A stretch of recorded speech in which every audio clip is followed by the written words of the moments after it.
to cover up your lies. You put a poison in my neighborhood to capture the wicked mind. Quick money, short lives, and even prison time. You created a disease that is no doubt man-made. Acquired immune deficiency syndrome is the disease called AIDS.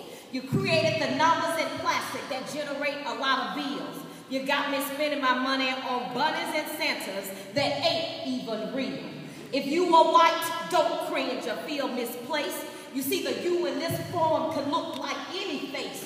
If you are black, try not to smile too long. You see, we continue to blame other people, yet we ourselves can't get along. If by now you feel a little nervous or somewhat queasy inside, maybe you're the you in this poem.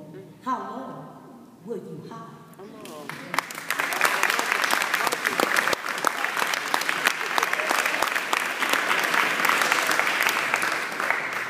It is my honor to be your guest keynote speaker for tonight's event. I would like to thank Mr. Harris, our principal at Hampton Prep, along with Mr. Wilson, for extending me the invitation.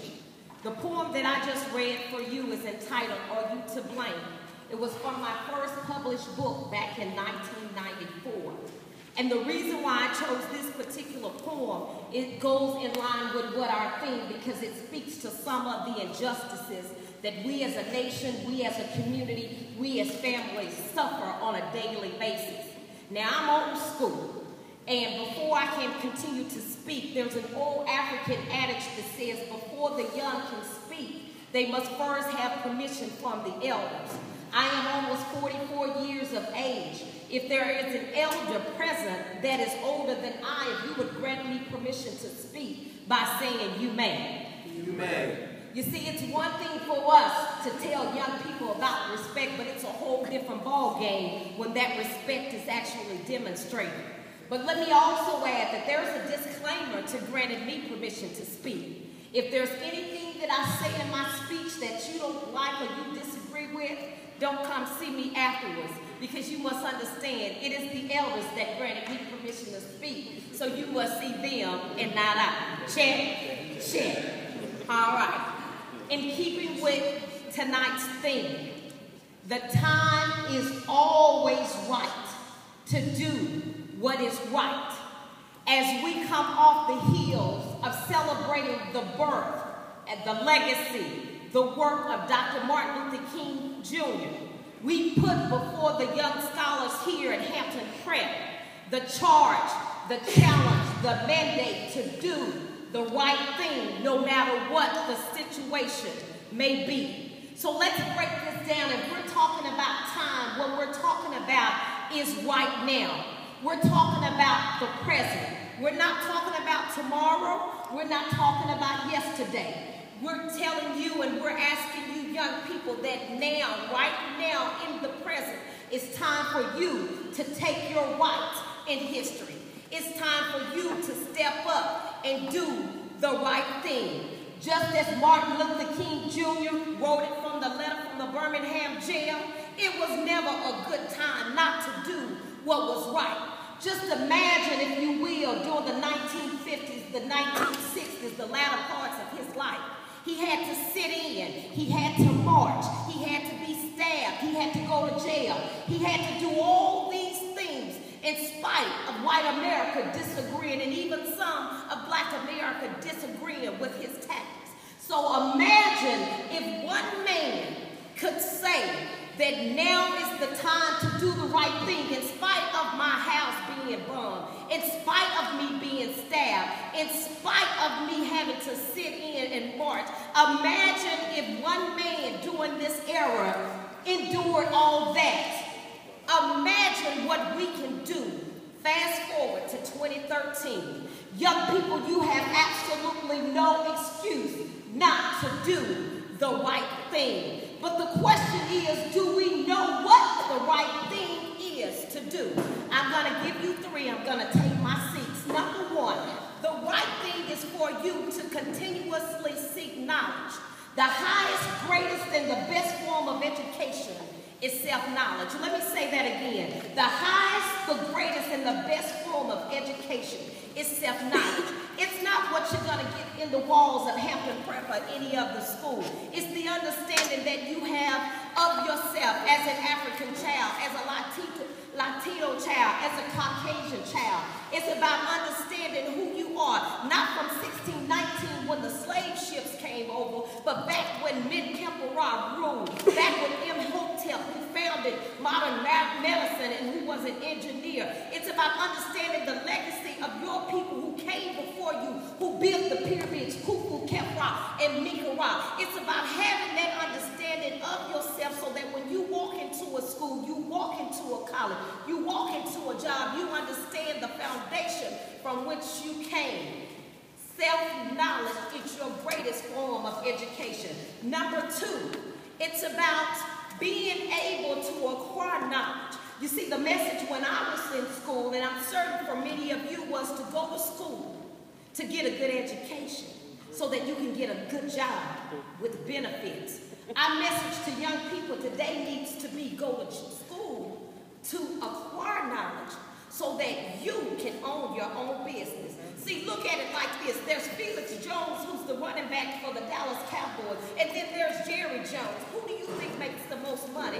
Felix Jones, he gets paid $1 million, $2 million, but watch this. Jerry Jones makes $1 million a week on tickets, on parking, on paraphernalia, on endorsements and commercials. And so what we now need to do, parents and teachers, we need to teach our scholars, our children, from a mindset of you need to be the employer and not the employee. Yeah, now is the time. This message is twofold. It's not just for the scholars, but it's for all those who are present. It's a message for us to step up, number 1, to understand ourselves in terms of our own self-knowledge. Number 2, it's about acquiring information. I'm talking about going hard in the classroom. Just like when you're on the court, Hampton Prep girls just won the regional competition. There's never a time when they took off. You always go hard. That's what we need for you to do, young people. We need for you to go hard when it's time to step up and do the right thing. And then number 3, when you leave this place, be able to share with your friends, your peers. Be able to step up and do what's different. Let me tell you a story, and I've told many of the scholars here when I subbed here. My name is Nia, my aunt Khepera. My birth name was Tammy Louise Atkins. Prior to the birth of my 13-year-old son, my husband and I decided not to change our names, but to restore our names. I tell people all the time, I'm not a Muslim, I hadn't committed a crime, and I don't have bad credit, because everybody won't know why black folks change your name. I took on the name Nia. It's the 5th principle of Kwanzaa. It means purpose, but the name Nia means one created with a great purpose. That means part of my legacy is that I have to live out the true meaning of my name. My middle name is Ma'at. It comes from the 10th commandment. It represents truth, justice, righteousness, order, balance, reciprocity, and love. That means when I engage you, you should see those principles in me. And then Khepera means the power to create. Remember I told you about self-knowledge? I understand who I am. I can roll up in any environment, whether it's on the basketball court or in the classroom, and I can be comfortable in terms of who I am. The time is right. Watch this. Did people I graduated from high school and college like, what are you doing? Why you changed your name? It was different. It was uncomfortable. They didn't understand. Same was true with Dr. King. It was different. They didn't understand. He had haters. You will too. And so when you decide in your mind is that I'm going hard in the paint for what is right, I'm going to step up to the plate and take my right in history.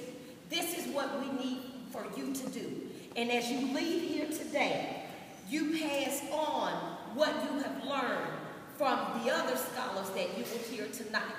The time is always right to do the right thing. There's never a time when it's not right to do the right thing, no matter what happened. Reflect and remember Dr. King. He sat, he marched, they threatened his family. You don't have to endure that.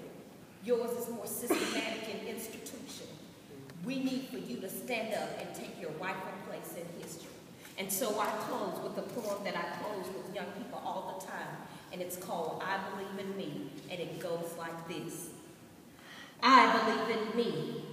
I believe in me, for the gift of life has been given. The blood, the beat, the breath, flows, thumps, and sighs like raging waters. I refuse to give up because I believe in me. For the Lord has blessed me with this day. Each second ticks with a candid cry. Each minute rolls with voices unheard. Each hour longs in painful desperation. For this day I do live because tomorrow is yet unseen. I determine my tomorrow only if tomorrow lives in me. Go forth, conquer fears unknown, for I know not what lies ahead, but I believe in me. Even when obstacles come my way, I believe in me.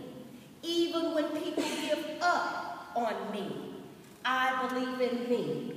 From the depths of my essence to the soul that lives inside, for the path that lies ahead.